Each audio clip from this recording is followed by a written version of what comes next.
제 딸의 상견 내장에서 벌어진 일이었어요. 뭐야? 주차장 관리하는 아줌마가 왜 여기 온 거야? 감히 주차장 노인네가 우리 의사 집안에 사돈되고 싶다고 여기 앉아 있는 거야? 제 딸의 시어머니 될 사람이 고급 레스토랑 한가운데에서 제 얼굴을 보자마자 소리를 질렀습니다. 포크를 들던 옆 테이블 손님이 흠칫 놀라 돌아보았고 제 딸의 얼굴이 하얗게 질려갔어요. 그런데 그 입에서 더 끔찍한 말이 나왔습니다. 너 우리 아들이랑 결혼하고 싶으면 네 주차장 관리하는 엄마랑은 인연 끊어. 안 그러면 이 결혼은 못해. 제 딸한테 엄마를 버리라는 말을 했어요. 엄마가 바로 옆에 앉아 있는 이 자리에서요. 그런데 제 딸의 남편 될 사람은 떨고 있는 제 딸의 귀에 대고 이렇게 속삭였어요.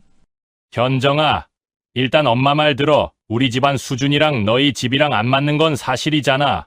저는 이를 악물고 참았습니다. 하지만 그날 밤 조끼 주머니 속 열쇠 묶음을 꺼내들며 조용히 다짐했어요. 내 딸 눈에서 눈물 나게 한 것들, 이날을 평생 후회하게 해주마. 설거지, 산책할 때, 잠들기 전 이어서 듣기 편하게 지금 구독만 눌러주세요. 우리네 드라마 극장이 다음 편을 자동으로 챙겨드립니다. 그러면 오늘의 이야기 시작합니다. 아침 8시 현정 빌딩 주차장 입구에는 벌써부터 매캐한 배기가스 냄새가 코끝을 찔렀습니다.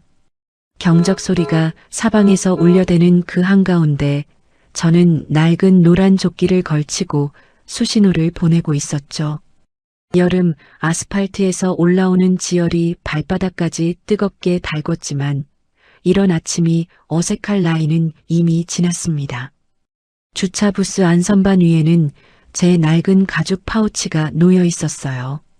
지퍼가 반쯤 닳아버린 그 안에는 이 빌딩의 모든 문을 열 수 있는 마스터키 한 묶음이 들어 있습니다. 누가 보면 그저 관리인 열쇠쯤으로 여기겠지만 제게는 손때 묻은 세월 그 자체였죠. 저는 매일 아침 그 파우치를 조끼 주머니에 넣으며 하루를 시작합니다. 오늘도 어김없이 묵직한 무게가 왼쪽 가슴 근처에서 느껴졌어요. 그때였습니다. 검은색 외제차 한 대가 경사로를 거칠게 올라왔습니다. 타이어가 바닥을 긁는 소리가 날카롭게 울렸고 저는 반사적으로 왼손을 들어 서행 수신호를 보냈습니다. 그런데 차는 속도를 줄이기는커녕 제 바로 옆을 아슬아슬하게 스쳐 지나갔어요. 노란 조끼 자락이 바람에 펄럭일 만큼 가까웠습니다. 심장이 철렁 내려앉는 순간 운전석 창문이 스르륵 내려갔습니다. 아, 차 똑바로 안 봐? 긁히면 네 일당으로는 못 갚아. 저의 예비 사돈 강복자였습니다. 이 빌딩 3층부터 5층까지 3개층을 통째로 쓰고 있는 강뷰티 성형외과의 안주인이죠. 선글라스 너머로 쏘아보는 눈빛에는 사람을 사람으로 보지 않는 차가움이 서려 있었습니다.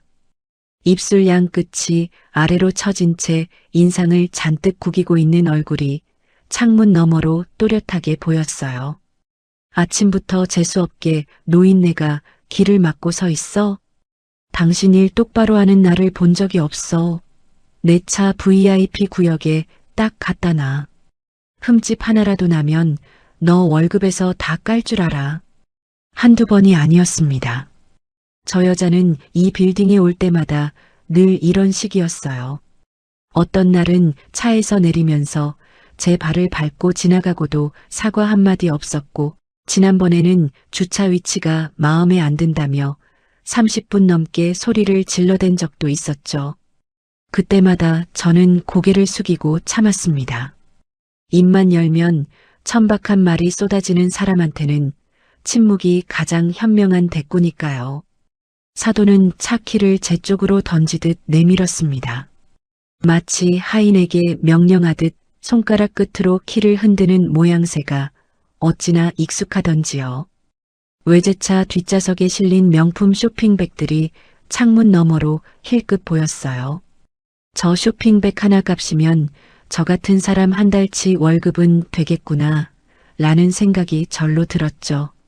사돈은 하이힐을 딱딱거리며 차에서 내리더니 제가 문을 잡아주고 있는데도 고맙다는 말 한마디 없이 엘리베이터 쪽으로 걸어갔습니다. 등 뒤에서 진하게 풍기는 향수 냄새가 배기가스 냄새를 한순간 덮어버렸어요. 그런데 저 여자가 모르는 게 하나 있습니다. 현정이가 결혼 이야기를 꺼내면서 시댁이 강뷰티 성형외과를 운영하는 집안이라고 했을 때 저는 가슴이 덜컥 내려앉았습니다. 제가 일하는 건물에 있는 성형외과니까요. 그 순간부터 걱정이 밀려왔어요. 주차장에서 저한테 저런 말을 아무렇지 않게 내뱉는 사람이 제 딸의 시어머니가 된다고요? 제 딸 현정이가 시집가서 얼마나 힘들까, 저 사람 성깔에 우리 아이가 얼마나 길을 못 펼까 생각만 해도 속이 타들어갔습니다. 하지만 현정이에게 내색할 수는 없었어요. 아이가 좋아하는 사람이 있는데 엄마가 사사건건 반대하면 오히려 아이 마음만 다치는 법이니까요. 그저 오늘 상견례에서 직접 만나보고 혹시 제가 잘못 본 건 아닌지 확인해 보자고 마음을 다잡았습니다. 사람이 늘 한결같지는 않을 테니 며느리 엄마 앞에서는 다를 수도 있지 않겠어요. 제발 그랬으면 좋겠다고 저는 속으로 빌고 또 빌었습니다. 사돈의 하이힐 소리가 완전히 사라질 때까지 저는 주차장 입구에 서서 가만히 지켜보았습니다. 엘리베이터 문이 닫히는 소리가 멀리서 희미하게 들려왔어요. 오늘 저녁 상견례 자리에서 대체 어떤 표정을 지어야 할지 도무지 그려지지 않았습니다. 그때 조끼 주머니 안에서 전화기가 울렸습니다. 엄마, 오늘 상견례 준비 잘하고 있지? 예쁜 옷 입고 와야 해. 알았지? 현정이의 목소리는 언제 들어도 해맑았습니다. 31살이 되었는데도 엄마한테 전화할 때면 아직 어린아이처럼 목소리가 높아지는 제 딸이었죠. 수화기 너머로 현정이가 한껏 들떠있다는 게 느껴졌어요. 아마 거울 앞에서 오늘 입을 옷을 이리저리 대보고 있겠지요. 아이가 저렇게 좋아하는데 엄마인 제가 뭐라 하겠습니까? 그럼 엄마가 제일 예쁜 옷 입고 갈게. 전화를 끊고 나서 저는 장갑을 낀 손을 가만히 내려다보았습니다. 매연과 먼지에 절은 면장갑 아래로 굵어진 손마디가 느껴졌어요. 이 손으로 장롱을 나르고 벽돌을 쌓고 새벽마다 딸아이 도시락을 싸던 세월이 손끝마다 새겨져 있었습니다. 오늘 저녁 상견례 자리에서 저 사돈이란 여자 앞에 이 거친 손을 내밀어야 합니다. 조금은 민망하겠지만 부끄럽지는 않았어요. 이 손이 세운 것들의 가치를 저는 누구보다 잘 알고 있으니까요. 조끼 주머니 속 마스터키의 묵직한 무게를 한 번 더 느끼며 저는 다시 주차장 입구로 돌아갔습니다. 경적 소리가 또 울려 퍼지고 다음 차가 들어오고 있었어요.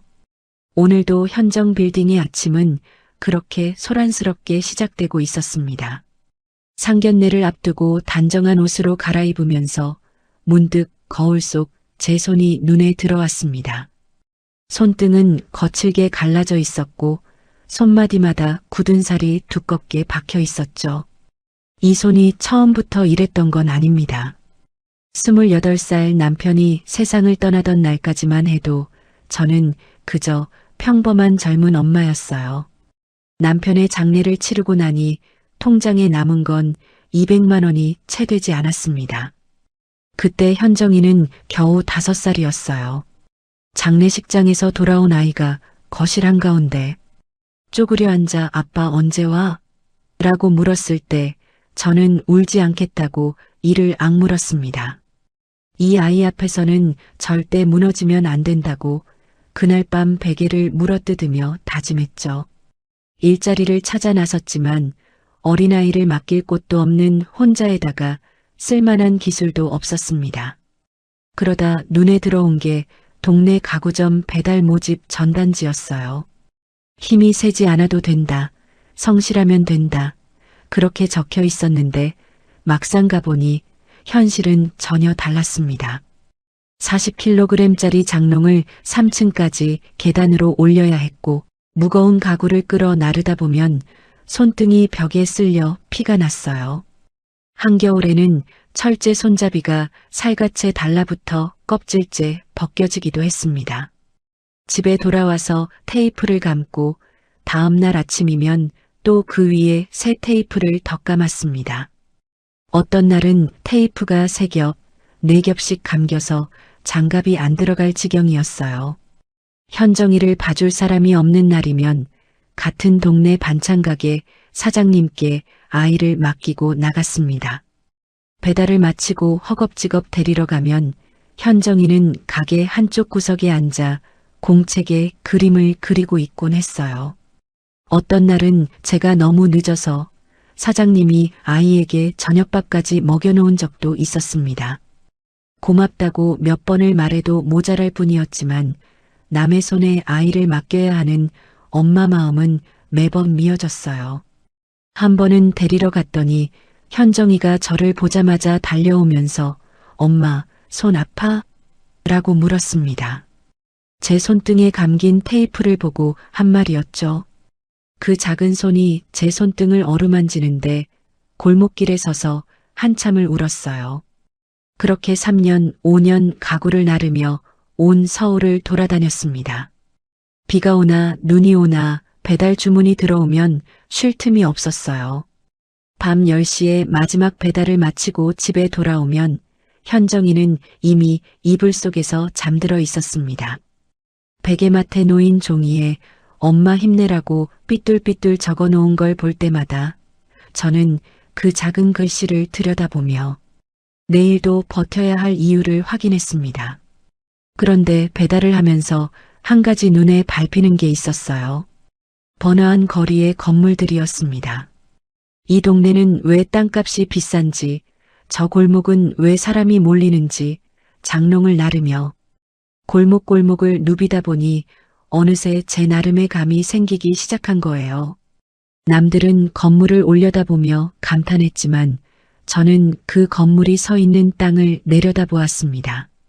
가구를 배달하며 들어가 본 집이 수천 채는 됐을 거예요. 어떤 위치에 어떤 건물이 잘 되는지, 어떤 상권이 오래 가는지, 그건 어떤 학교에서도 가르쳐주지 않는 것이었습니다. 악착같이 모은 돈을 저는 남들처럼 은행에만 넣어두지 않았습니다. 작은 땅 한 떼기를 사는 것부터 시작했어요. 주변에서는 미쳤다고 했습니다. 배달하는 여자가 무슨 부동산이냐고 그 돈이면 아이 학원이나 보내라고 했죠. 하지만 저는 알고 있었어요. 이 아이에게 남겨줄 수 있는 가장 단단한 것이 무엇인지를요. 학원비는 한 달이면 사라지지만 땅은 남으니까요. 세월이 흘러 가구 배달로 시작한 일이 점점 커졌고 사업이라 부를 수 있을 만큼 규모가 잡히던 어느 날이었습니다. 중학생이 된 현정이가 학교에서 돌아오더니 식탁에 앉아 조심스럽게 물었어요. 엄마, 우리 집도 부자야? 아이가 왜 그런 질문을 했는지는 금방 알 수 있었습니다. 같은 반 친구가 부모님 차를 자랑하고 누구네 아빠가 사장이라고 으스대는 그런 이야기를 듣고 온 거였죠.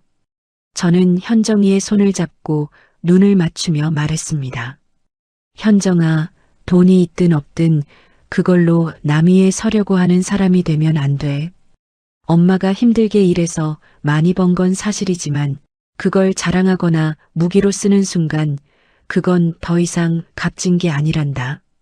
진짜 단단한 사람은 가진 걸 내세우지 않아도 흔들리지 않는 법이야. 현정이가 고개를 끄덕이며 알았어. 엄마라고 대답하던 그 맑은 눈을 기억합니다. 그 뒤로 현정이는 단 한 번도 집안 사정을 밖에서 입에 올리지 않았어요. 대학도 장학금을 받으며 다녔고 취직도 제 힘으로 해냈습니다. 제 딸이지만 그 단단한 속이 참 대견했죠. 사업이 자리를 잡은 뒤 저는 실물을 믿을 수 있는 사람에게 넘기고 한 발 물러났습니다. 사장님 소리를 듣는 것보다 현장에서 땀 흘리는 게 제 체질에 맞았으니까요. 대신 제가 택한 건 건물 관리 현장이었어요. 직접 구석구석을 돌아다니며 어디가 새는지 어디가 낡았는지 제 눈으로 확인하고 싶었습니다. 그래서 자청한 게 주차 관리였죠. 사람들은 제가 왜 그런 일을 하느냐고 고개를 갸우뚱했지만 저는 이 노란 조끼가 편했습니다. 화려한 명함보다 이 조끼 주머니에 든 것들이 제 인생 그 자체였으니까요. 오늘 상견례에 나가면서 저는 그 조끼를 옷걸이에 걸어두고 왔습니다. 거울 속 정장 차림의 제 모습이 어색하기만 했어요. 낯선 건 옷이 아니라 오늘 만나게 될 사람들이었습니다. 아까 주차장에서 저를 노인네라 부르던 그 여자의 얼굴이 머릿속에서 지워지지 않았거든요. 현정아, 엄마 손마디가 이렇게 굵어진 건 다 이유가 있단다. 너가 세상 어디에 서든 발밑이 흔들리지 않게 엄마가 이 손으로 하나하나 다져놓은 거야. 그 가치를 모르는 사람들이 있다면 그건 그 사람들이 가여운 거란다. 구두를 신고 현관문을 나서며 저는 조끼 주머니에 넣어둔 가죽 파우치가 문득 그리워졌습니다. 마스터키에 묵직한 무게가 없으니 왼쪽 가슴이 허전했어요. 하지만 오늘은 엄마가 아니라 사돈으로서 가는 자리였습니다. 부디 좋은 사람들이기를, 현정이를 아껴줄 사람들이기를 바라면서 저는 천천히 걸음을 옮겼습니다. 아까 주차장에서 본 그 얼굴이 자꾸 떠올랐지만 애써 지워보려 했습니다. 오늘만큼은 좋은 쪽으로 생각하고 싶었으니까요. 현정 빌딩 꼭대기층, 도심의 화려한 풍경이 통유리 너머로 한눈에 내려다 보이는 펜트하우스 레스토랑이었습니다. 상견례 장소는 사돈 쪽에서 정한 곳이었어요. 자기네 병원이 아래층에 있는 건물이라며 으스대듯 잡아놓은 자리였죠. 저는 단정한 정장에 구두를 갖춰 신고 레스토랑 입구에 섰습니다. 거울에 비친 제 모습이 낯설었어요. 아침까지만 해도 노란 조끼를 입고 수신호를 보내던 사람이 지금은 정장 차림으로 향수까지 뿌리고 서 있으니 제가 봐도 어색했습니다. 레스토랑 안에는 이미 사돈 쪽 식구들이 도착해 있었어요. 입구를 들어서는 순간 은은한 피아노 선율과 와인잔이 부딪히는 소리가 귀에 들어왔습니다. 이런 곳은 제 일상과는 거리가 먼 세계였지만 오늘만큼은 어색해하지 말자고 등을 곧게 폈어요. 현정이가 입구에서 저를 맞으며 엄마 예쁘다라고 속삭였을 때 긴장이 조금은 풀리는 것 같았습니다. 현정이의 손을 잡고 테이블로 향했죠. 사위될 이진범이라는 청년이 먼저 일어나 인사를 했고 그 옆에 안경을 쓴 중년 남자가 거드름을 피우며 앉아 있었습니다. 바깥사돈 이종구, 강뷰티 성형외과의 대표 원장이라고 했어요. 그리고 그 맞은편에 사돈 강복자가 앉아 있었습니다. 저는 자리에 앉으며 가볍게 고개를 숙여 인사를 건넸습니다. 사돈은 처음에는 제 얼굴을 멀뚱히 쳐다보기만 했어요. 정장 차림에 화장까지 한 모습이 낯설었는지 갸우뚱하는 표정이었죠. 그런데 제가 물을 따르려고 손을 뻗는 순간 사돈의 눈이 제 손등에 멈추었습니다.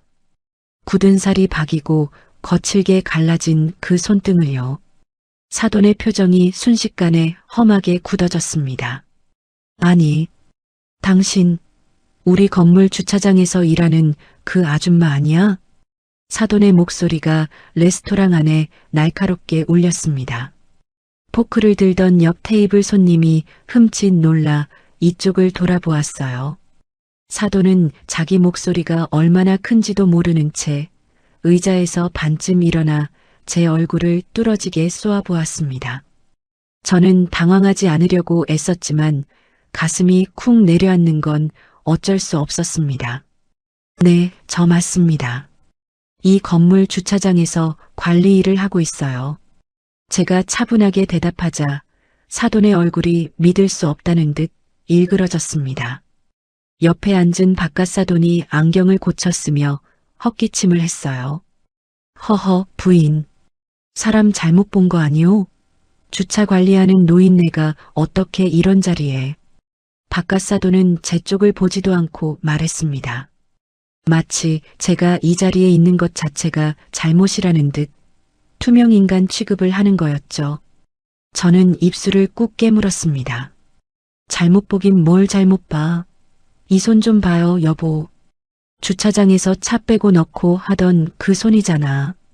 사돈이 제 손을 가리키며 박가사돈에게 소리쳤습니다. 테이블 위에 올려놓은 제 손이 갑자기 부끄러워져서 저도 모르게 무릎 위로 내렸어요. 현정이가 제 팔을 붙잡으며 엄마하고 낮게 불렀지만 저는 고개를 살짝 저어 괜찮다는 신호를 보냈습니다. 현정아, 너네 엄마가 우리 병원 건물 주차장 아줌마였니? 세상에 창피해서 얼굴을 못 들겠네. 사돈이 현정이를 향해 쏘아붙였습니다. 현정이의 얼굴이 하얗게 질리는 게 보였어요. 이를 악물고 참고 있는 제 딸의 턱선이 바르르 떨렸습니다.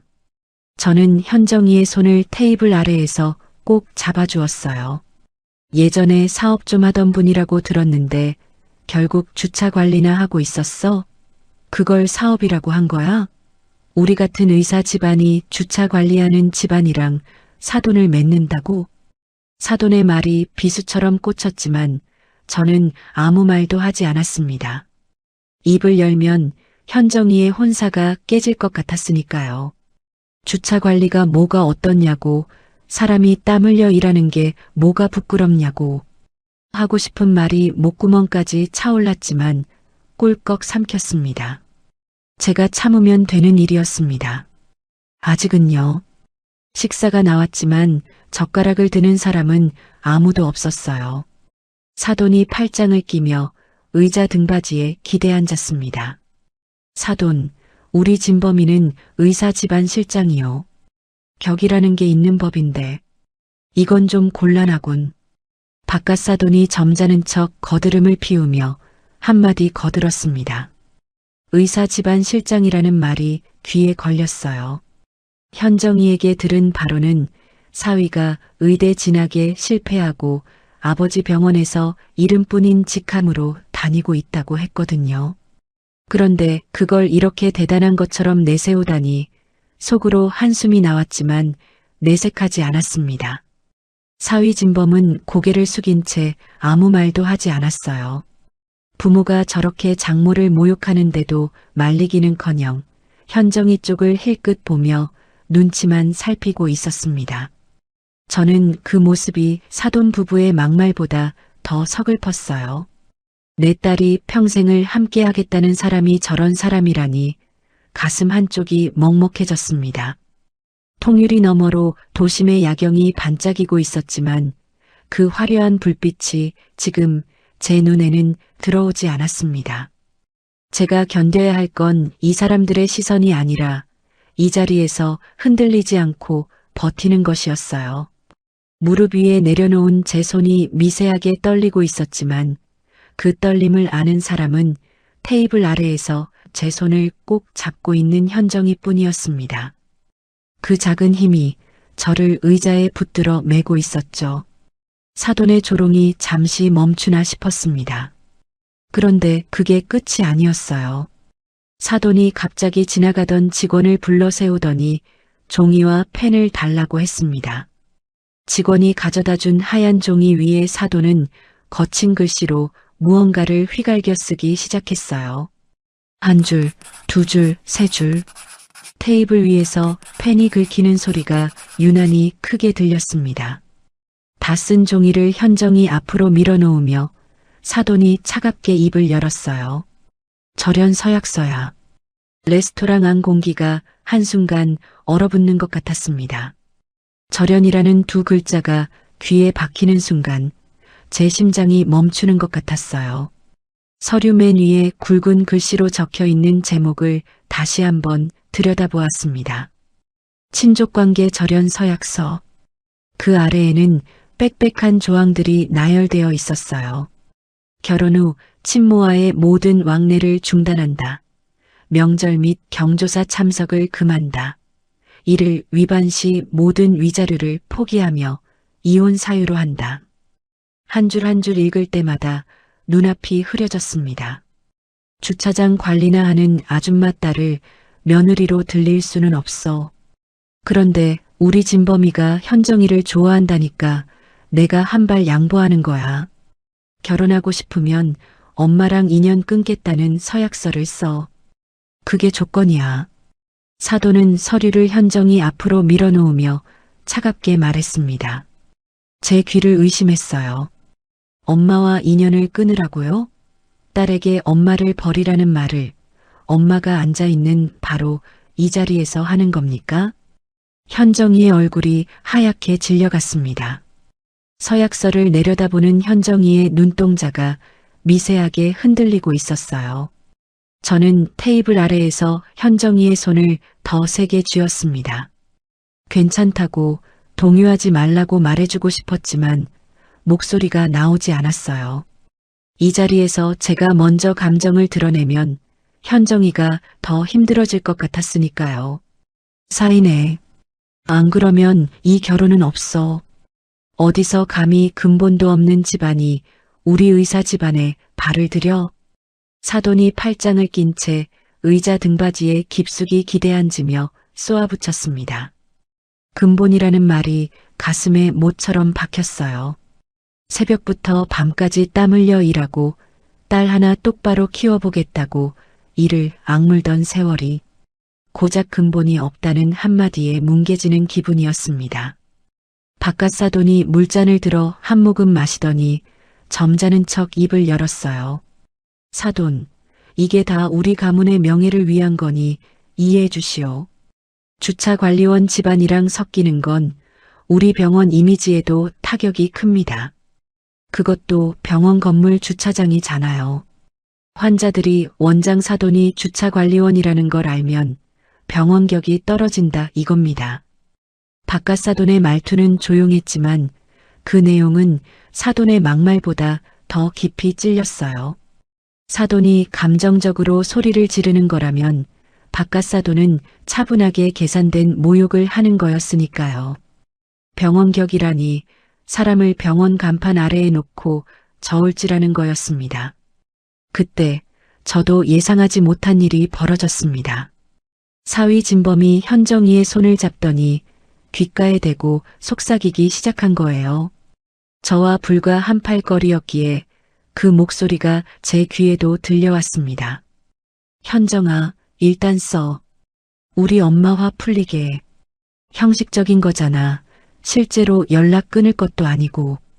우리 집안 수준이랑 너희 집이랑 안 맞는 건 사실이잖아. 일단 넘어가자.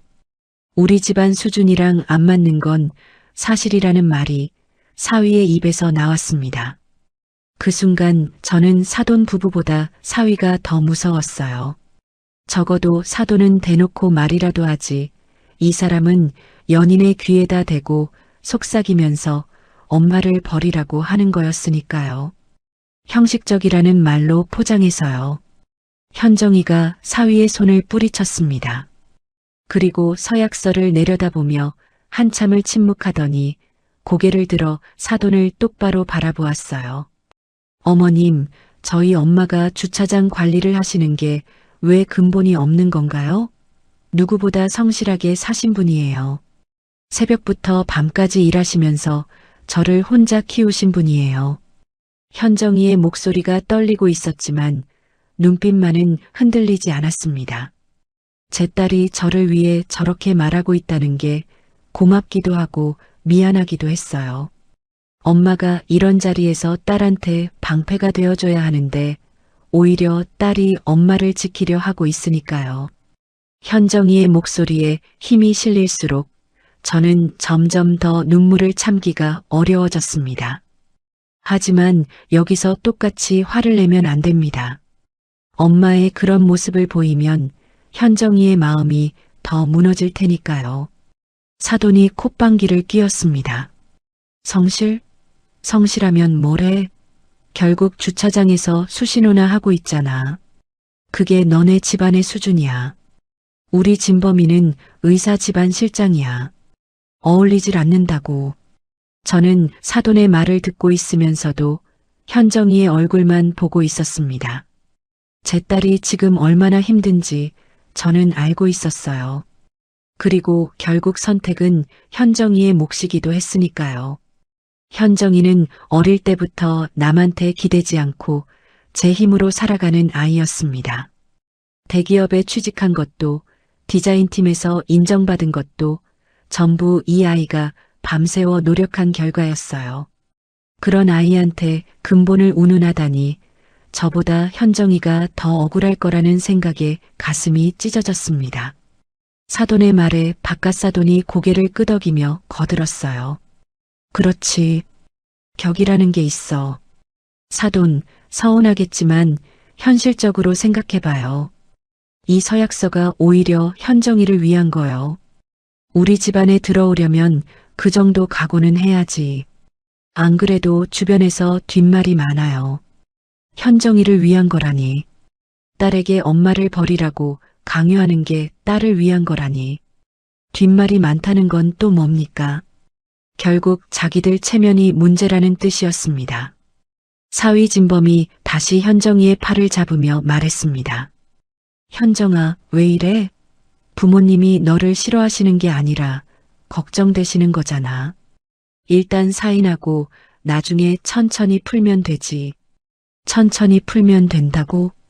현정이가 사위의 손을 다시 뿌리치며 되물었어요. 현정이의 눈에 눈물이 고이기 시작했습니다. 하지만 제 딸은 울지 않으려고 천장을 올려다보며 숨을 고르고 있었어요. 그 모습이 어린 시절 울음을 참던 꼬마 현정이와 겹쳐 보여서 저는 그만 고개를 숙이고 말았습니다. 이 아이는 어릴 때부터 그랬어요. 아무리 서러워도 남 앞에서는 울지 않으려고 입술을 깨무는 아이였습니다. 진범아, 너는 네 아내가 엄마 버리라는 서류에 사인하라고 하면 기분이 어떻겠어? 그게 형식적이라고 넘어갈 수 있는 일이야? 현정이의 물음에 사위는 아무 말도 하지 못했습니다. 눈만 이리저리 굴리며 부모 쪽 눈치를 살피고 있었어요. 저는 그제야 알았습니다. 이 사람은 현정이 편도 부모 편도 아니었어요. 그저 상황이 빨리 정리되기만을 바라는 어느 쪽에도 서지 못하는 비겁한 사람이었죠.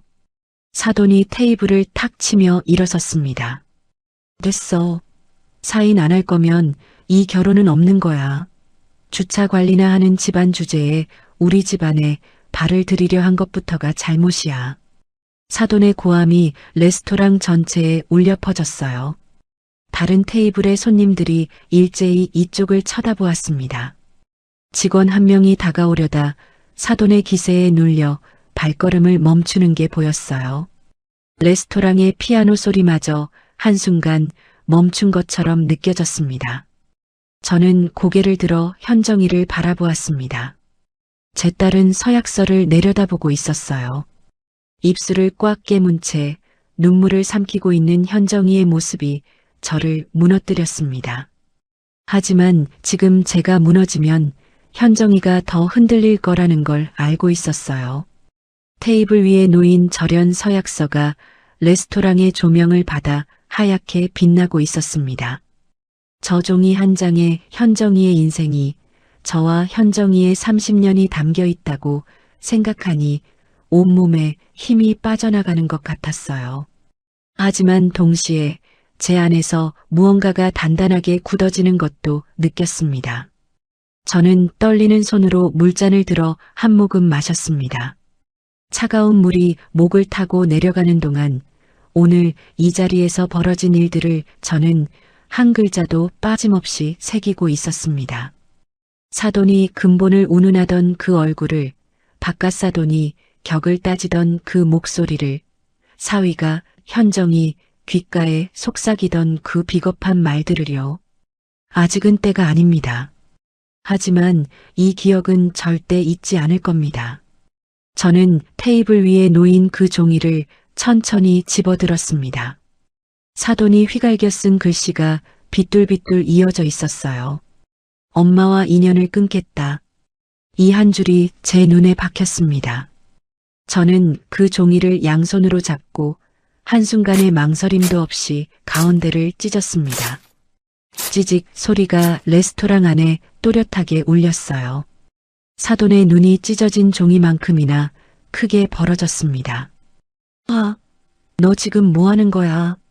사돈이 의자를 박차고 벌떡 일어났어요. 찢어진 종이 조각을 테이블 위에서 긁어 모으더니 풀칠이라도 하면 붙을 것처럼 맞대보았습니다. 사돈의 얼굴이 벌겋게 달아올랐어요. 손이 부들부들 떨리고 있었습니다. 분노를 주체하지 못하는 사람 특유의 떨림이었습니다. 바깥 사돈이 부인 진정해라며 사돈의 팔을 잡았지만 사돈은 뿌리치며 제 쪽으로 몸을 기울였어요. 사돈 어른, 세상 어느 엄마가 이걸 가만히 보고 있겠습니까? 제 딸한테 엄마를 버리라는 종이를 엄마 앞에서 쓰게 하는 건 사람이 할 일이 아닙니다. 저도 모르게 입이 열렸어요. 여기까지 오는 동안 꾹꾹 눌러 담아왔던 말이 마침내 새어나온 거였습니다. 목소리가 떨리지 않도록 배에 힘을 주었지만 심장은 제 의지와 상관없이 미친 듯이 뛰고 있었어요. 뭐, 사람이 할 일이 아니라고? 사돈의 얼굴이 일그러졌습니다. 입술이 파르르 떨리더니 이를 악물었어요. 그리고 다음 순간 저는 제 눈을 의심했어요.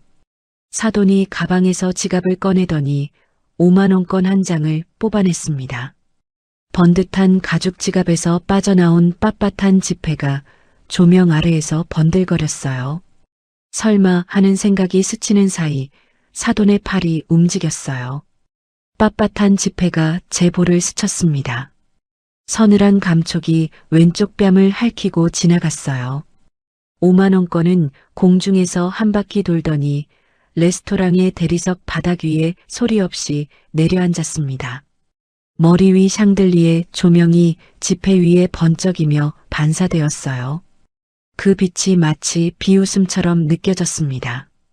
주차장 구석에서 매연 맞느라 고생했는데 주차비 미리 정산해 줄게. 남은 돈으로 택시나 타고 당장 나가. 사돈의 목소리가 레스토랑 전체를 집어삼켰습니다. 주변 테이블이 일제히 조용해졌어요. 누군가의 포크가 접시에 부딪히는 소리만 또랑또랑 울렸습니다. 레스토랑 직원 2명이 멀찍이서 이쪽을 바라보고 있었지만 어느 누구도 다가오지 못했어요. 저는 바닥에 떨어진 5만 원권을 내려다보았어요. 지폐 속 위인의 얼굴이 천장 조명 아래에서 무표정하게 올려다보고 있었습니다. 죽지 않았습니다. 죽는 순간 저 여자의 발밑에 무릎을 꿇는 거나 다름없다는 걸 알고 있었으니까요. 현정이가 의자에서 벌떡 일어나려 했어요. 제가 현정이의 손목을 잡고 조용히 말렸습니다. 아이가 나서면 더 큰 싸움이 될 게 뻔했으니까요. 현정이의 손목에서 맥박이 세차게 뛰는 게 손끝으로 전해졌어요. 고개를 들어 사돈의 눈을 똑바로 마주했습니다. 사돈은 제가 울거나 고개를 숙일 줄 알았겠죠. 하지만 저는 울지 않았어요. 뺨에 남은 지폐의 서늘한 감촉이 오히려 정신을 번쩍 들게 해주었습니다.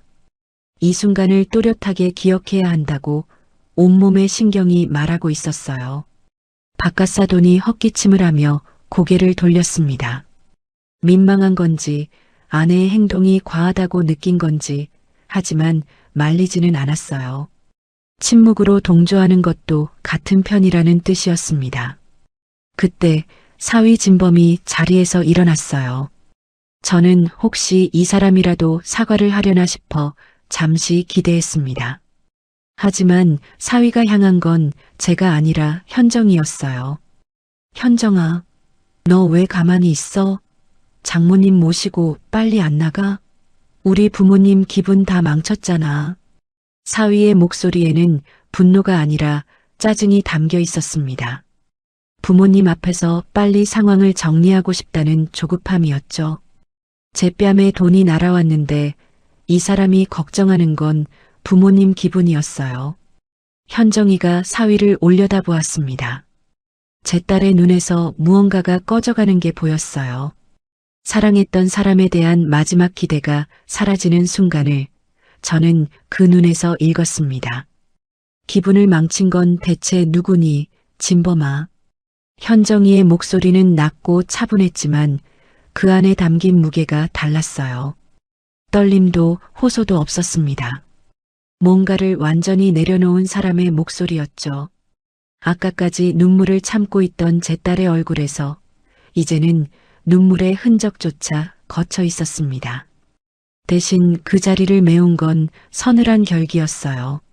사위는 현정이의 눈을 마주하지 못하고 시선을 바닥으로 떨어뜨렸습니다. 바닥에는 여전히 5만 원권이 조명을 받으며 누워 있었어요. 사돈은 콧김을 내쉬며 팔짱을 꼈고 바깥 사돈은 물잔만 만지작거리며 시선을 피했습니다. 이 가족은 한 사람도 빠짐없이 제 딸 앞에서 자격을 잃고 있었어요. 저는 의자에서 천천히 일어났습니다. 바닥에 5만 원권을 한 번 더 내려다보았지만 손을 뻗지 않았어요. 대신 정장 옷깃을 한번 여미고 현정이에게 손을 내밀었습니다.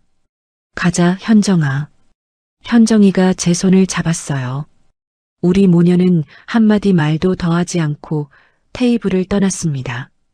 등 뒤에서 사돈이 뭐라 소리를 질렀지만 이미 귀에 들어오지 않았어요.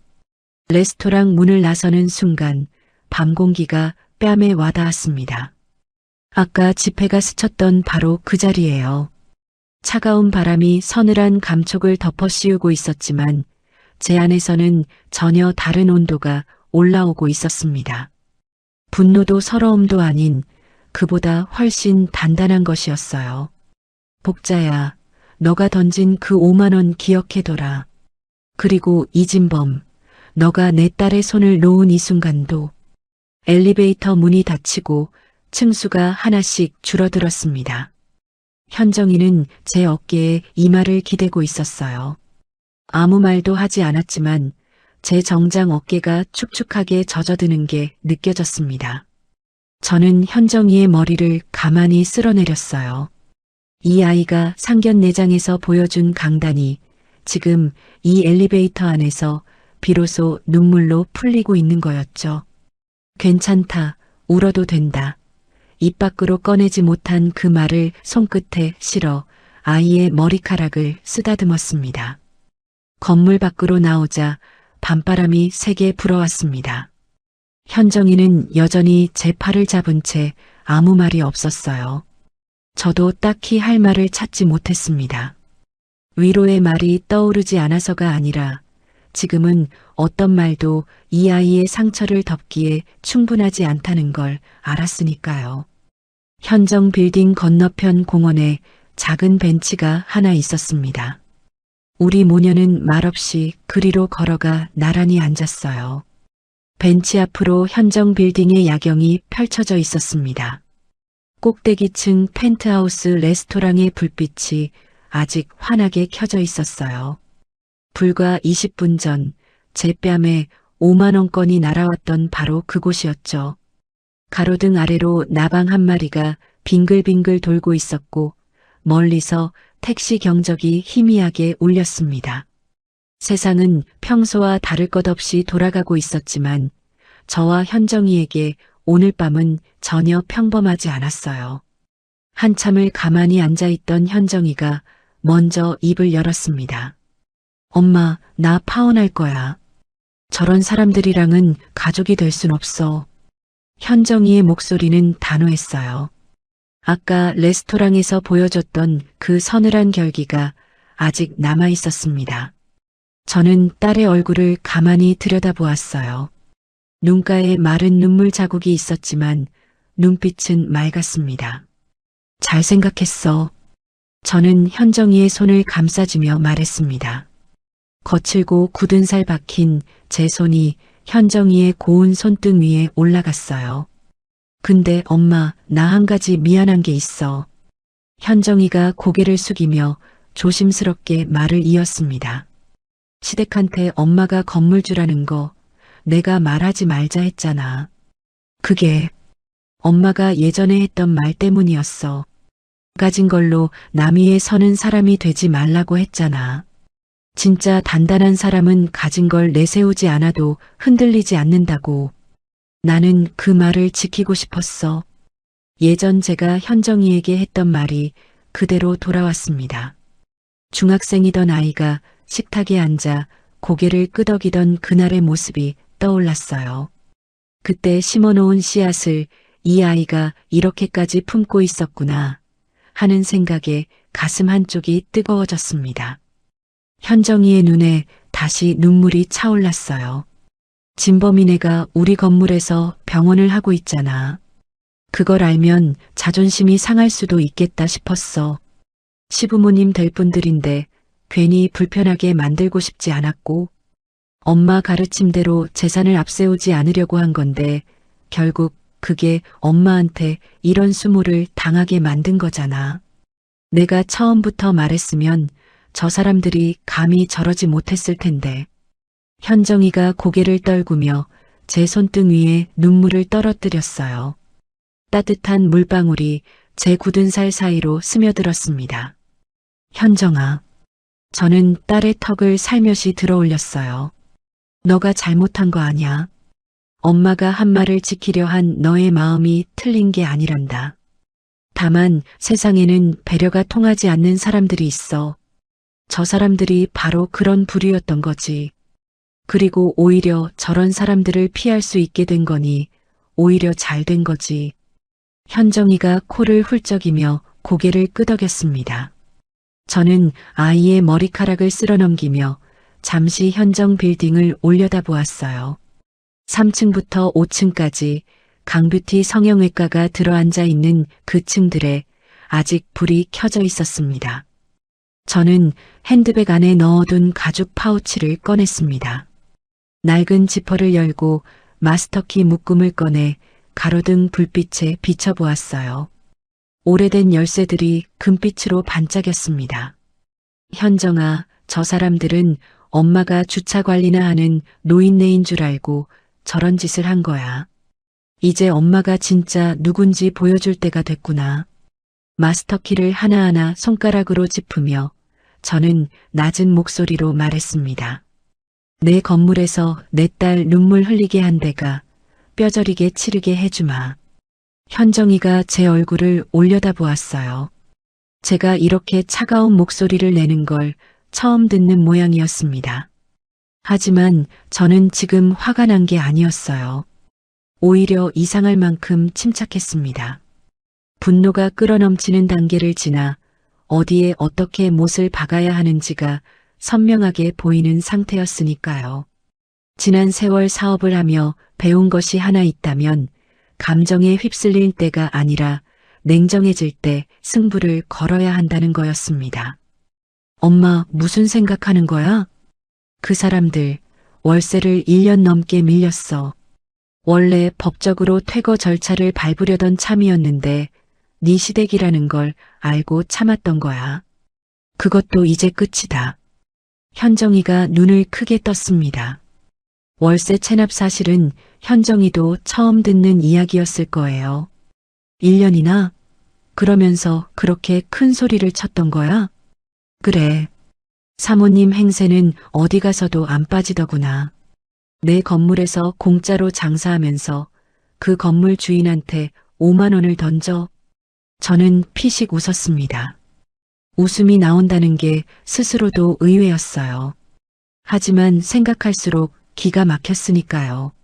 남의 건물에 월세도 못 내면서 건물 주인의 딸한테 근본을 따지고 건물 주인의 뺨에 돈을 던지다니. 이 얼마나 우스운 꼴입니까? 저는 마스터키를 가죽 파우치에 다시 넣고 지퍼를 닫았습니다. 파우치의 묵직한 무게가 다시 손바닥에 실렸어요. 밤바람이 다시 한번 세차게 불었습니다. 현정 빌딩의 간판 글자가 바람에 미세하게 흔들렸어요. 현정, 제가 이 땅에 박아넣은 제 딸의 이름, 저 이름을 짓밟은 대가를 이제 받을 차례였습니다. 현정이가 제 어깨에 머리를 기대왔어요. 엄마, 고마워. 그리고 미안해. 저는 아이의 머리를 쓸어넘기며 대답했습니다. 미안한 건 엄마야. 좀 더 일찍 호루라기를 불었어야 했는데. 벤치 위에서 우리 모녀는 한참을 더 앉아 있었어요. 밤 공기가 차가워지고 있었지만 나란히 어깨를 맞대고 있으니 춥지 않았습니다. 다음 날 아침 저는 평소처럼 노란 조끼를 입고 주차장 입구에 섰습니다. 달라진 건 딱 하나. 왼손에 들린 서류 뭉치였어요. 임대차 계약 해지 통보서. 그 첫 장에 찍힌 이름은 건물주 송영자, 수신인은 강뷰티 성형외과였습니다. 어젯밤 집에 돌아가자마자 관리법인에 연락해서 준비시킨 것이었죠. 밤새 한숨도 자지 못했지만 이상하게도 몸은 가볍기만 했어요. 호루라기를 목에 걸고 저는 주차장 경사로 위를 올려다보았습니다. 곧 익숙한 검은 외제차가 올라올 시간이었어요. 아침 9시 저는 노란 조끼 차림으로 성형외과가 있는 3층으로 올라갔습니다. 왼손에는 임대차 계약 해지 통보서가 들려 있었어요. 엘리베이터 안에서 서류를 한 번 더 들여다보았습니다. 건물주 송영자. 제 이름 석자가 선명하게 찍혀 있었죠. 솔직히 말하면 이렇게까지 하고 싶지 않았습니다. 저는 원래 이런 사람이 아니에요. 세입자와 다툰 적도 건물주라는 이름으로 누굴 압박한 적도 없었습니다. 임대차 계약을 할 때도 항상 대리인을 보내서만 진행했죠.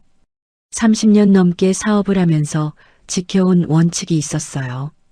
사람 위에 서려고 돈을 쓰지 않는다는 것. 하지만 그 원칙을 지키는 사이 제 딸이 눈물을 흘렸습니다. 제 뺨에 5만 원권이 날아왔습니다. 제 딸에게 엄마를 버리라는 종이가 들이밀어졌어요. 더 이상 참는 건 인내가 아니라 방관이었습니다. 3층 복도에 도착하자 성형외과 유리문이 보였습니다. 안에서는 벌써 환자들이 대기하고 있었어요. 접수대 직원이 전화를 받으며 바쁘게 움직이고 있었죠. 저는 가방에서 통보서를 꺼내 유리문 옆 벽면에 단정하게 부착했습니다. 임대차 계약 해지 및 퇴거 통보. 발신인 건물주 송영자.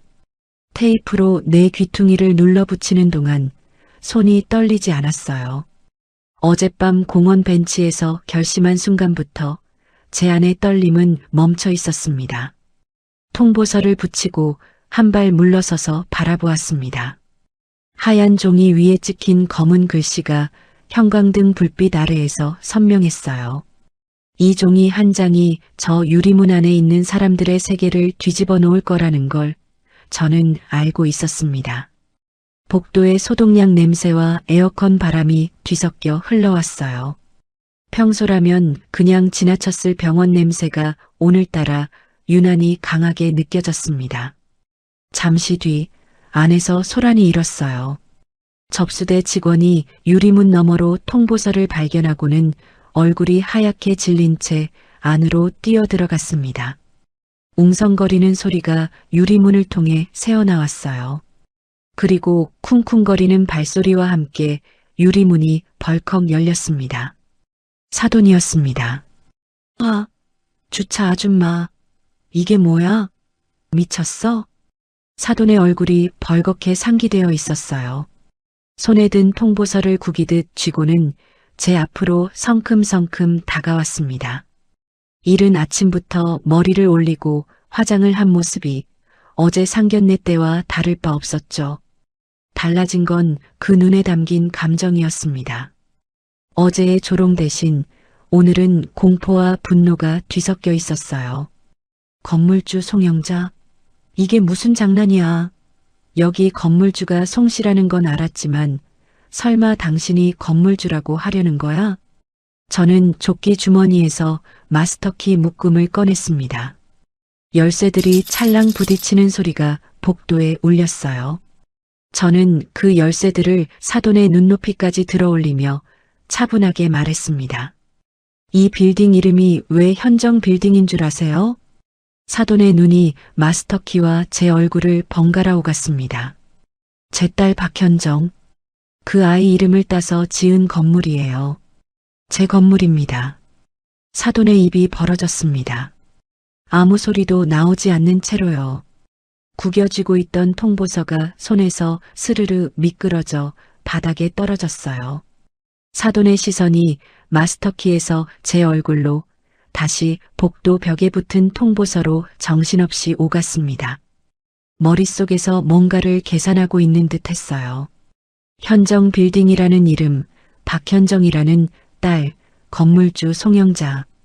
퍼즐 조각들이 하나씩 맞춰지고 있었겠죠. 사돈. 이게 어떻게 된? 당신이 건물주라고? 말도 안 돼. 주차장에서 조끼 입고, 그 조끼 입고 일하는 사람이 건물주이면 안 되는 법이라도 있나요? 말이 되고 안 되고는 이 열쇠가 증명합니다. 그리고 한 가지 더 말씀드릴게요. 저는 마스터키를 다시 주머니에 넣으며 목소리를 낮추었습니다. 화를 내고 싶지 않았어요. 화를 내는 순간 저도 저 사람과 같은 수준이 되니까요. 하지만 해야 할 말은 해야 했습니다. 이 병원이 월세를 1년 넘게 밀린 거 아시죠? 원래라면 진작 법적 절차를 밟았어야 할 일이었어요. 그런데 제가 왜 참았는지 아세요? 현정이 시댁이 운영하는 병원이라는 걸 알고 사돈될 분들이니까 한번 봐드리자 싶어서 유예한 겁니다. 제 딸을 위해서요. 사돈의 얼굴에서 핏기가 빠져나갔습니다. 입술이 파르르 떨리고 있었어요. 그런데 그 배려의 결과가 뭡니까?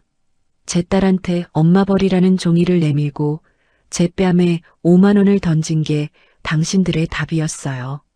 저는 한 발 뒤로 물러서며 통보서를 가리켰습니다. 더 이상 유예할 이유가 없어졌습니다.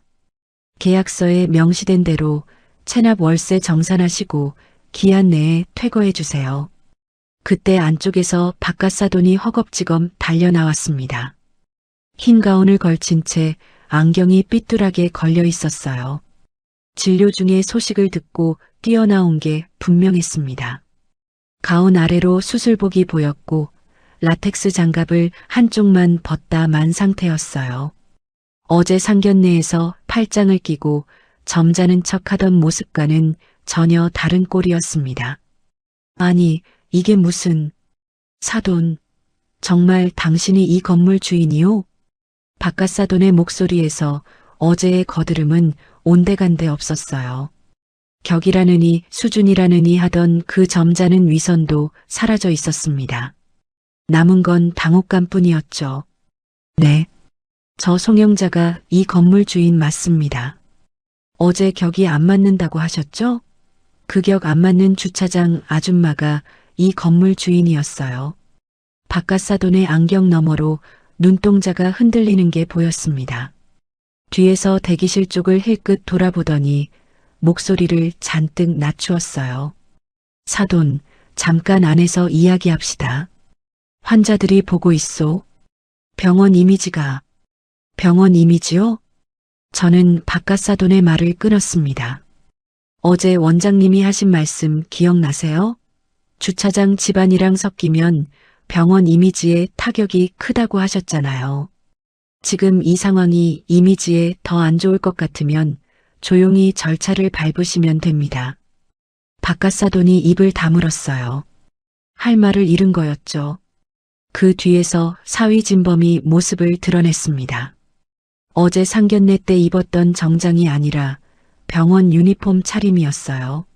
실장이라는 이름표가 가슴에 달려 있었지만 지금 그 이름표가 무슨 의미가 있겠습니까?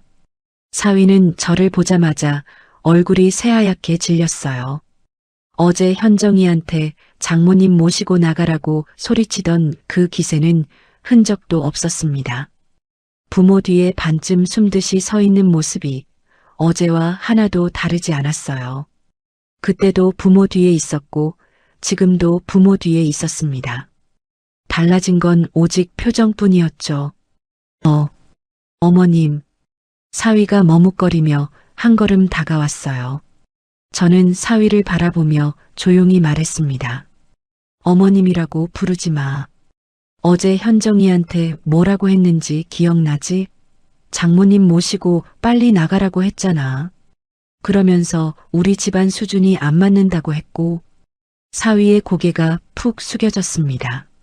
내 딸이 너한테 필요로 한 건 엄마 재산이 아니라 너의 진심이었어. 그걸 보여줄 기회가 있었는데 너는 부모 뒤에 숨었잖아. 현정이가 모욕당하는 걸 보면서도 한마디 못하는 사람이 무슨 가장이 될 수 있겠어. 저는 더 이상 사위에게 할 말이 없었습니다.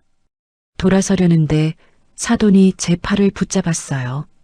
잠깐, 사돈, 아니 사장님, 이러시면 안 됩니다. 우리가 당장 어디로 가란 말이에요? 환자들은 어떡하고, 수술 예약도 잡혀 있다고요. 사돈의 목소리가 갈라지고 있었어요. 아까의 분노는 이미 빠져나가고 그 자리를 공포가 채우고 있었습니다. 어제 상견례에서 저를 향해 5만 원권을 던지던 그 당당한 손이 지금은 제 팔을 잡고 매달리듯 떨고 있었어요. 저는 사돈의 손을 가만히 떼어내며 말했습니다. 저도 이렇게까지 하고 싶지 않았어요. 1년 넘게 월세를 밀려도 참았고 주차장에서 온갖 소리를 들어도 참았어요. 사돈 될 뿐이니까 현정이를 위해서라고 생각하면서요.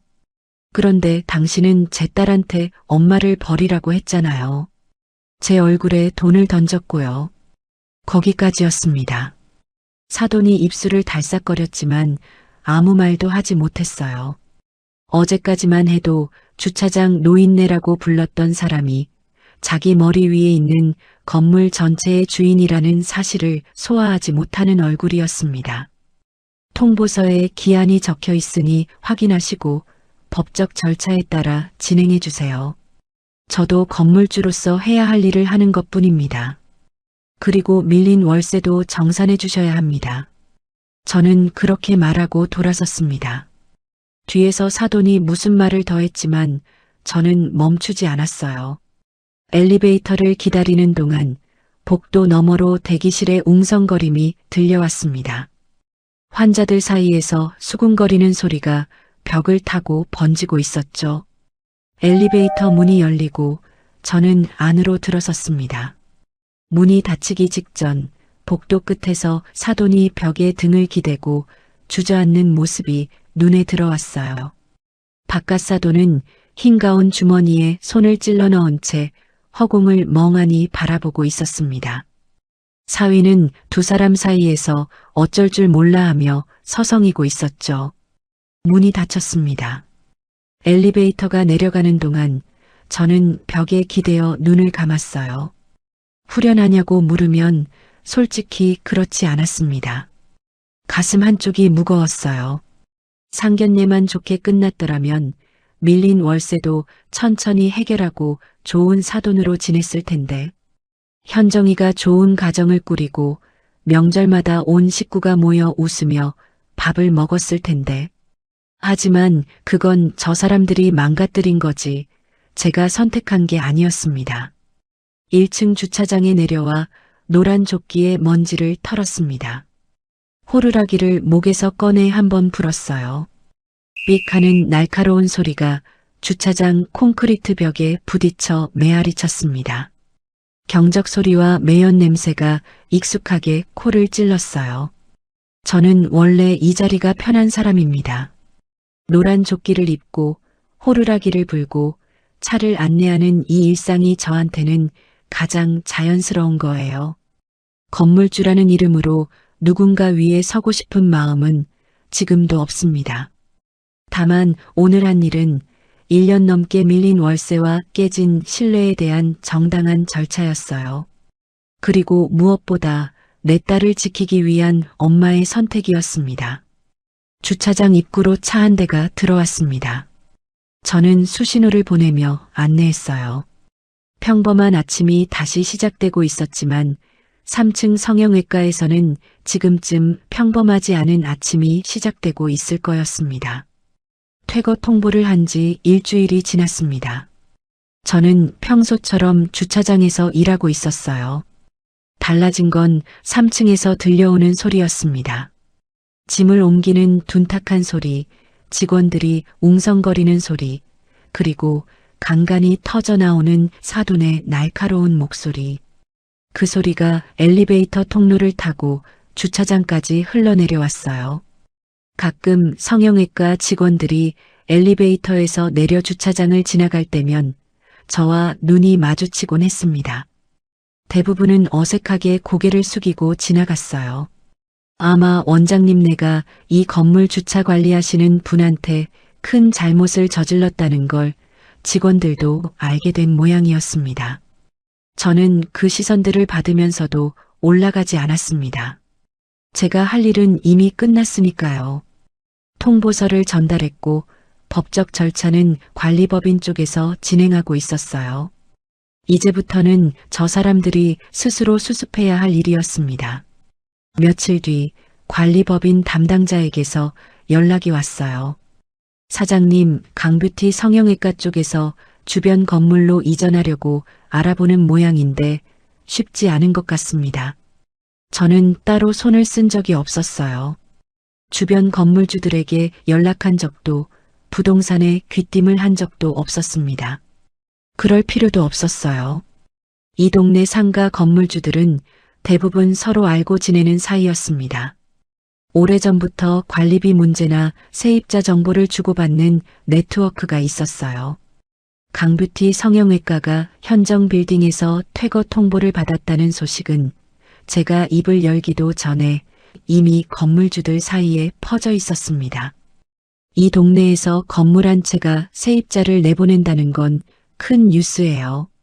거기에 월세를 1년 넘게 밀렸다는 사실, 건물 관리인에게 상습적으로 갑질을 했다는 사실까지 더해지니 어느 건물이든 선뜻 받아주려 하지 않는 건 어찌 보면 당연한 일이었죠.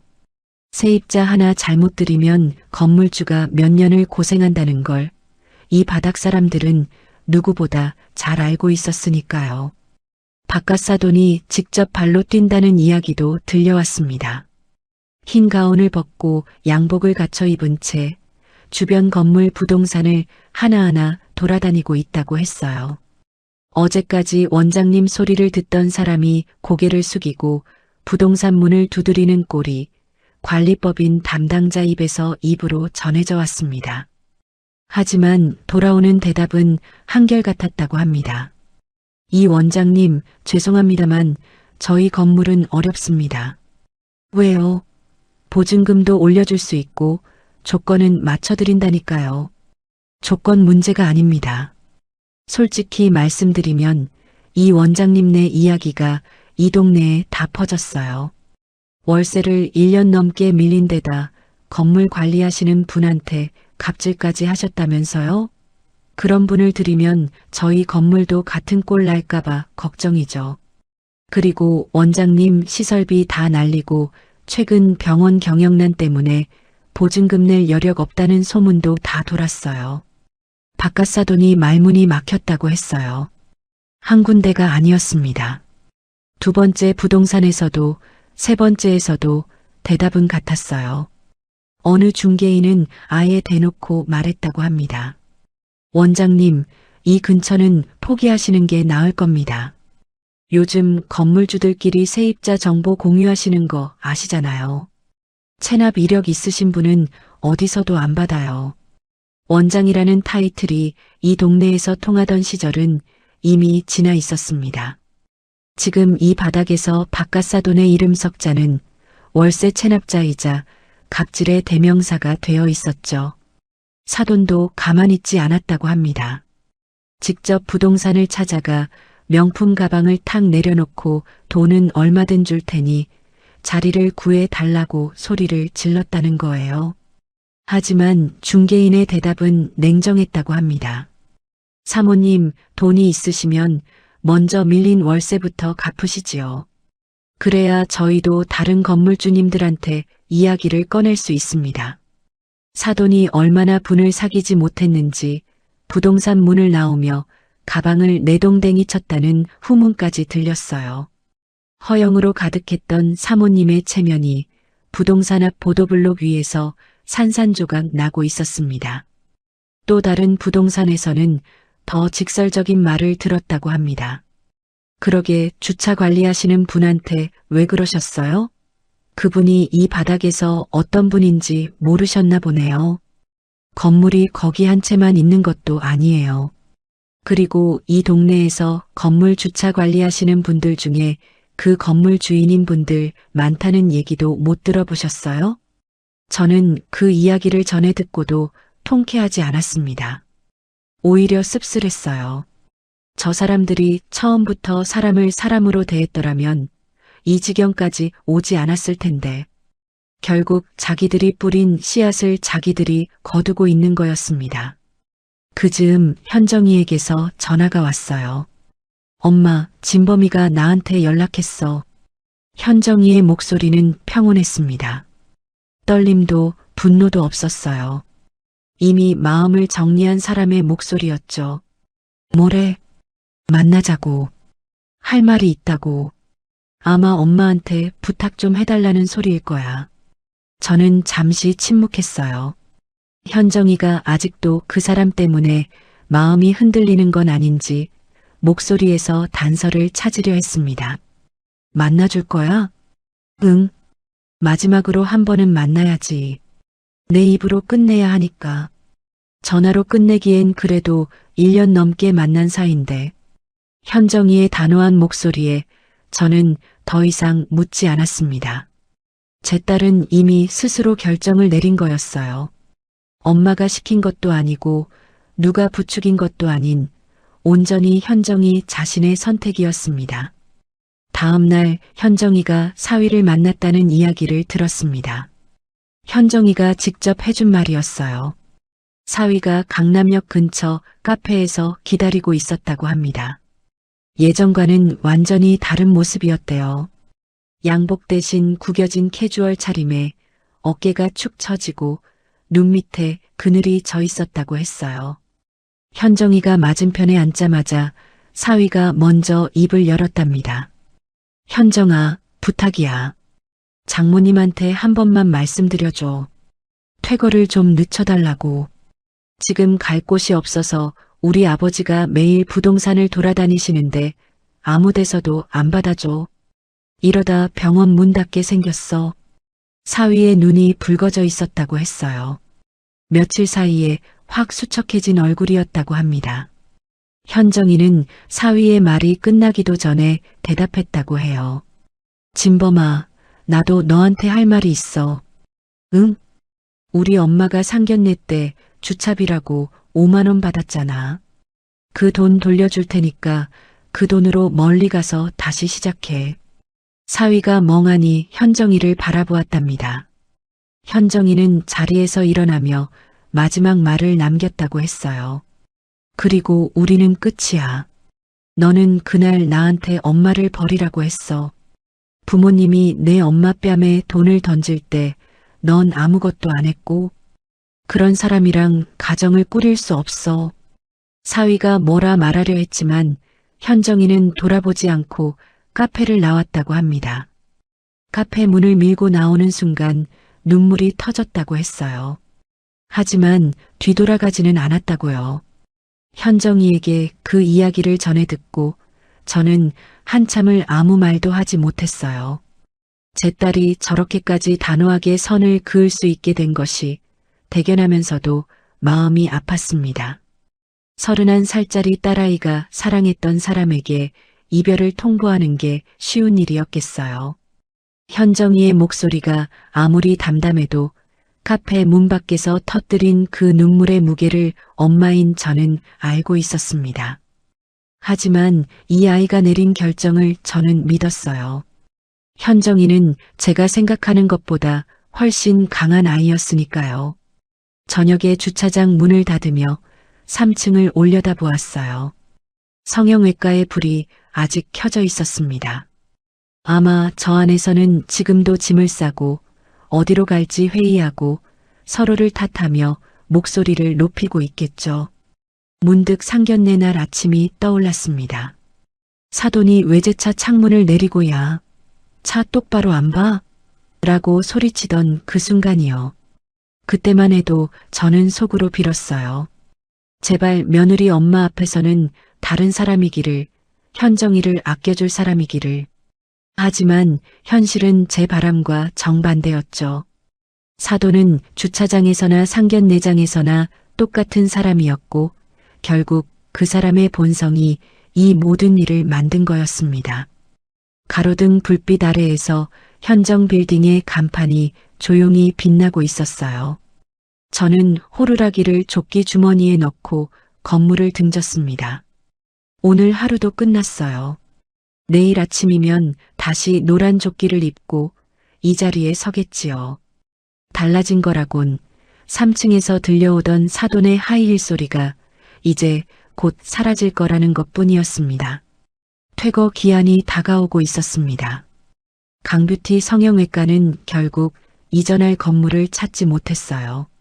이 동네는 물론이고 인근 지역까지 수소문했지만 어디서도 받아주지 않았다는 소식이 들려왔습니다. 그런데 저 사람들에게는 이전 문제보다 더 심각한 현실이 닥쳐 있었어요. 관리법인 담당자가 전화로 알려준 내용이었습니다. 사장님, 보증금 정산이 끝났는데요. 1년 넘게 밀린 월세와 연체이자를 공제하니까 보증금이 완전히 소진됐습니다. 돌려줄 금액이 없어요. 보증금이 한 푼도 남지 않았다는 뜻이었어요. 새 건물에 들어가려면 최소 수억 원의 보증금이 필요한데 그 종잣돈 자체가 통째로 사라진 거였습니다. 사실상 다른 곳에서 병원을 새로 시작할 돈이 아예 없어진 셈이었죠. 성형외과라는 게 의사 면허 하나로 아무 데서나 할 수 있는 장사가 아니에요. 수술실 설비, 회복실, 상담실, 대기실까지 갖추려면 초기 투자금이 어마어마합니다. 그 돈이 전부 이 건물 안에 묻혀버린 거였어요. 거기에 원상복구 문제까지 겹쳤습니다. 담당자가 조심스럽게 물었어요. 원상복구 조건은 어떻게 하실 건가요? 강뷰티 측에서 수술실 설비하고 인테리어에만 수십억을 쏟아부었다고 하는데 그걸 전부 철거하고 원래 상태로 돌려야 하느냐고 문의가 왔습니다. 저는 잠시 생각했어요. 하지만 오래 걸리지 않았습니다. 계약서에 명시되어 있잖아요. 퇴거 시 원상복구. 계약대로 해주세요. 특별히 가혹한 조건을 건 게 아니었어요. 처음 입주할 때 맺은 계약서에 원래부터 있던 조항이었습니다. 어느 상가 건물이든 들어있는 기본 조건이죠. 다만 저 사람들은 이런 날이 올 줄은 꿈에도 상상하지 못했을 거예요. 남의 건물에 수십억을 들여 인테리어를 하면서도 그 건물 주인에게 5만 원을 던질 수 있을 만큼 세상을 만만하게 봤으니까요. 보증금도 없고 새 병원을 열 돈도 없고 수십억짜리 시설은 폐기해야 하고 사돈네 가족은 2중 3중으로 막힌 셈이었습니다. 수술 장비를 팔려 해도 이런 금매 상황에서 제값을 받을 리가 없었어요. 중고 의료 장비란 게 원래도 크게 깎이는 시장인데 급하게 처분해야 하는 상황이니 헐값도 감지덕지였을 겁니다. 핵심지 한복판에서 의사 집안이라며 으스댔던 사람들이 하루아침에 모든 것을 잃고 있었습니다. 퇴거 기한 마지막 날 저는 3층에 올라가 보았습니다. 며칠 전까지만 해도 환자들로 북적이던 성형외과가 텅 빈 채 서 있었어요. 접수대 위의 꽃병도 벽에 걸려있던 원장의 상장들도 대기실의 고급 소파도 모두 치워진 뒤였습니다. 남은 건 벽면에 박힌 나사 자국과 바닥에 남겨진 장비 끌린 자국뿐이었어요. 소독약 냄새 대신 먼지 냄새가 복도를 채우고 있었습니다. 불과 한 달 전만 해도 이 복도를 지나가면 간호사들의 목소리와 전화벨 소리가 끊이지 않았는데 지금은 제 발소리만 메아리 쳤어요. 수술실 문을 열고 안을 들여다보았습니다.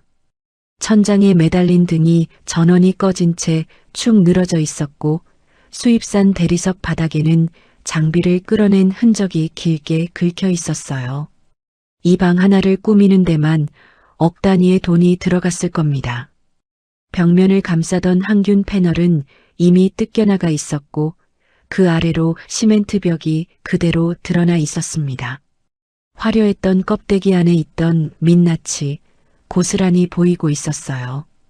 복도를 걷는데 엘리베이터 문이 열리며 발소리가 들렸습니다. 예전의 하이힐 소리가 아니었어요. 힘없이 질질 끌리는 운동화 소리였습니다. 사돈이었어요. 화장기 없는 얼굴이 형광등 아래에서 핏기 없이 드러나 있었고 어깨는 축 처져 있었습니다. 사돈은 저를 보자마자 걸음을 멈추었어요. 그리고 제가 말을 꺼내기도 전에 그 자리에서 무릎을 꿇었습니다. 사돈, 살려주세요. 제가 잘못했어요. 사돈의 목소리가 갈라져 있었어요. 코끝이 빨갛게 부어오른 걸 보니 오기 전에 이미 한참을 운 모양이었습니다. 원상복구만 봐주세요. 그것만이라도. 보증금도 하나도 못 돌려받았는데 철거 비용까지 부담하면 우리 가족 정말 거리에 나앉게 됩니다. 우리 아들 앞길도 생각해 주세요. 진범이는 이제 갈 곳도 없어요. 병원이 문을 닫으면 그 애는 아무것도 할 줄 아는 게 없다고요. 진범이 앞길. 그 말에 저는 속으로 쓴웃음이 났습니다. 상견례 때 의사 집안 실장이라며 으스대던 그 직함은 아버지 병원이 사라지는 순간 함께 공기 속으로 날아가는 거였어요. 그걸 격이라고 불렀던 박갓사돈의 목소리가 떠올랐습니다. 뒤에서 박갓사돈이 모습을 드러냈어요. 양복이 구겨진 채 고개를 숙이고 있었습니다. 부동산을 돌아다니느라 매일 밖을 떠돌았다는 게 얼굴에 고스란히 나타나 있었어요. 어제의 점잖은 위선은 강고덥고 지친 노인의 얼굴만 남아 있었습니다. 사돈, 제가 그날 실언을 했소. 격이 어쩌고 한 건 정말 미안하오. 하지만 원상복구는 좀 봐주시오. 우리가 이 안에 쏟아부은 게 수십억이란 말이오. 그걸 다 날리면 우리 노후가 없어요. 박갓사돈의 눈이 충혈되어 있었어요. 어제의 거드름은 흔적도 없이 사라진 초라한 모습이었습니다. 사위도 벽에 기대선 채 시선을 바닥에 고정하고 있었어요. 저는 사돈을 내려다보며 잠시 침묵했습니다. 무릎 꿇은 사돈의 모습이 처참하게 느껴지기도 했어요. 불과 한 달 전만 해도 명품 가방을 들고 외제차에서 내리며 주차장 아줌마한테 네 일당으로도 못 갚는다고 소리치던 사람이었습니다. 지금 이 사람의 운동화 끝은 닳아 있었고 스타킹에는 올이 나가 있었어요. 사람이 이렇게까지 달라질 수 있구나 하는 생각이 잠깐 스쳤습니다. 하지만 그 순간 상견례장의 기억이 밀려왔어요. 현정이에게 엄마를 버리라는 종이를 들이밀었던 그 손. 제 뺨을 향해 5만 원권을 던졌던 그 팔. 주차장에서 제 발을 밟고도 사과 한마디 없이 지나갔던 그 하이힐. 하나하나가 또렷하게 되살아났습니다. 동정심이 올라오다가도 그 기억들 앞에서 다시 가라앉았어요. 저는 조끼 주머니에서 가지런히 접어둔 5만 원권 한 장을 꺼냈습니다. 상견례 때 제 볼을 스치고 바닥에 떨어졌던 바로 그 지폐였어요. 현정이가 다음날 레스토랑 측에 연락해서 찾아온 것이었습니다. 저는 그날 이후 이 지폐를 조끼 주머니에 접어 넣어두었어요. 잊지 않기 위해서였습니다. 사돈 앞에 천천히 무릎을 굽혀 눈높이를 맞추었습니다. 그리고 접힌 5만 원권을 사돈의 무릎 앞에 조용히 내려놓았어요. 이거 돌려드릴게요. 상견례 때 주차비라고 주신 거잖아요. 사돈이 바닥에 놓인 지폐를 멍하니 내려다보았습니다. 이사하실 때 따뜻한 거라도 한 그릇 사드세요. 그날 저한테 하신 것처럼 던지지는 않을게요. 저는 그렇게 사는 사람이 아니니까. 그동안 그쪽이 짓밟았을 많은 사람들의 한을 한 번에 돌려받았다고 생각하세요. 사돈의 눈에서 눈물이 주르륵 흘러내렸어요. 바깥 사돈이 고개를 돌렸고 사위는 입술을 깨물며 주먹을 떨고 있었습니다. 텅 빈 병원 복도에 사돈의 흐느끼는 소리만 공허하게 울렸어요. 저는 일어서며 말했습니다. 원상복구 조건은 계약서대로입니다. 이건 제가 양보할 수 있는 문제가 아니에요. 하지만 기한은 관리법인과 상의해서 조금 여유를 드릴 수는 있습니다. 그 정도가 제가 해드릴 수 있는 전부예요. 그것이 제 마지막 말이었습니다. 저는 돌아서서 엘리베이터를 향해 걸었어요. 뒤에서 사돈이 사돈이라고 부르는 소리가 들렸지만 저는 멈추지 않았습니다. 바깥 사돈이 여보, 일어나라며 사돈을 일으키는 소리도 들렸어요. 사위는 끝까지 아무 말도 하지 못한 모양이었습니다. 부모가 무릎 꿇는 모습을 보면서도 입을 열지 못하는 그 비겁함이 이 가족의 처음과 끝을 보여주고 있었어요. 하이힐을 딱딱거리며 주차장 아줌마를 깔보던 그 여자가 운동화 끄트머리를 끌며 제 등 뒤에서 울고 있었습니다. 세상 일이라는 게 참 알 수 없는 거였어요. 엘리베이터 문이 닫히고 1층으로 내려가는 동안 저는 벽에 기대어 눈을 감았습니다. 후련하냐고 물으면 솔직히 그렇지만은 않았어요. 가슴 한쪽이 텅 빈 것 같은 느낌이었습니다. 상견례만 좋게 끝났더라면 서로 좋은 사돈으로 지냈을 텐데 밀린 월세도 천천히 해결하고 현정이가 좋은 가정을 꾸리고 명절마다 함께 웃으며 밥상을 차렸을 텐데. 하지만 그건 저 사람들이 무너뜨린 거지 제가 부순 게 아니었습니다. 저는 끝까지 참았고 더 이상 참을 수 없을 때 비로소 움직였을 뿐이에요. 1층 주차장에 내려서자 위층에서 쿵 하는 소리가 천장을 통해 전해져 왔어요. 철거 업체가 들어간 모양이었습니다. 해머가 벽을 치는 둔탁한 소리, 타일이 깨지는 날카로운 소리가 연이어 울렸어요. 수십억을 들인 수술실이 한 방 한 방에 무너지고 있었습니다. 그 소리가 주차장 천장을 타고 울릴 때마다 사돈네가 이 건물에 쏟아부었던 돈과 시간과 자존심이 함께 부서지고 있는 거라는 생각이 들었어요. 호루라기를 목에 걸고 저는 주차장 입구에 섰습니다. 현정아, 이제 됐다. 엄마가 해야 할 일은 다 했단다. 위층에서는 해머 소리가 계속되고 있었지만 저는 이미 일상으로 돌아와 있었습니다. 주차장 입구로 차 한 대가 들어오고 있었어요. 저는 수신호를 보내며 안내했습니다. 경적 소리와 매연 냄새 속에서 오늘도 현정 빌딩의 아침은 그렇게 흘러가고 있었습니다. 상견례 날로부터 6개월이 흘렀습니다. 아침 8시 현정 빌딩 주차장 입구에는 여전히 매캐한 배기가스 냄새가 코끝을 찔렀어요. 경적 소리가 사방에서 울려대는 그 한가운데 저는 낡은 노란 조끼를 걸치고 수신호를 보내고 있었습니다. 달라진 건 아무것도 없었어요. 여름 아스팔트의 지열도 조끼 주머니 속 마스터키의 묵직한 무게도 전부 그대로였습니다. 주차 부스 안선반 위에는 여전히 낡은 가죽 파우치가 놓여 있었어요.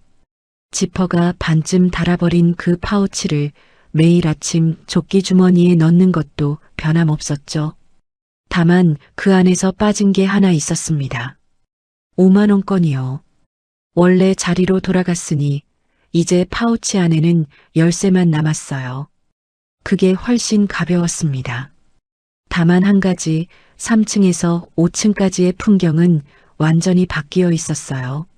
성형외과가 나간 자리에는 소아과, 내과, 치과가 새로 들어왔습니다. 아침마다 아이를 아는 젊은 엄마들이 엘리베이터를 타고 올라가는 모습이 보였어요. 예전에 사돈의 외제차가 거칠게 올라오던 그 경사로를 지금은 유모차가 조심스럽게 지나가고 있었습니다. 그 풍경이 참 좋았어요. 그리고 또 하나 달라진 게 있었습니다. 아침마다 주차장에 익숙한 발소리가 하나 더 들려왔어요. 엄마, 오늘 3층 내과 원장님이 주차 공간 하나 더 배정해달라고 하셨대.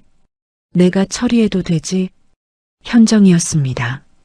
단정한 정장 차림에 서류 파일을 안고 주차장으로 내려오는 제 딸이었어요. 현정이는 파혼 후에도 다니던 회사를 그만두지 않았습니다. 오히려 일에 더 집중하면서 팀에서 인정받는 사람이 되어가고 있었어요. 다만 퇴근 후에는 거의 매일 현정 빌딩에 들렀습니다. 세입자 민원을 정리해주기도 하고 시설 점검 목록을 만들어 저한테 건네주기도 했어요. 굳이 안 와도 되는데 퇴근하면 피곤할 텐데. 제가 그러면 현정이는 늘 같은 대답을 했습니다. 엄마가 이 손으로 세운 건물이잖아.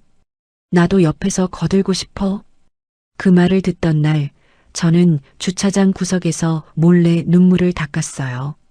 현정이는 퇴근길에 들를 때마다 세입자들과 스스럼 없이 인사를 나누었어요. 새로 들어온 소아과 원장님과는 금세 친해져서 가끔 커피를 건네받아 저한테 갖다 주기도 했습니다. 무엇보다 달라진 건 현정이의 표정이었어요. 예전에는 시댁 눈치를 보느라 어딘가 움츠러들어 있던 아이가 지금은 어깨를 펴고 자기 목소리로 말하고 있었어요. 어느 날 현정이가 제 노란 조끼를 들고 와서는 먼지를 탈탈 털어주었습니다. 엄마, 이 조끼 새로 하나 사줄까? 너무 낡았어. 뭘? 이게 편한걸? 알아. 근데 엄마가 이 조끼 입고 있는 모습이 나는 제일 멋있어. 현정이가 웃으며 말했어요. 예전 같았으면 나올 수 없었을 말이었습니다. 주차장 아줌마인 엄마가 부끄러웠던 게 아니라 세상이 엄마를 부끄러운 사람으로 만들까봐 걱정했던 아이였으니까요. 이제 그 걱정이 사라진 거였어요. 현정아, 사람들은 겉껍데기만 보지만 나는 이 주차장에서 진짜 사람을 본단다.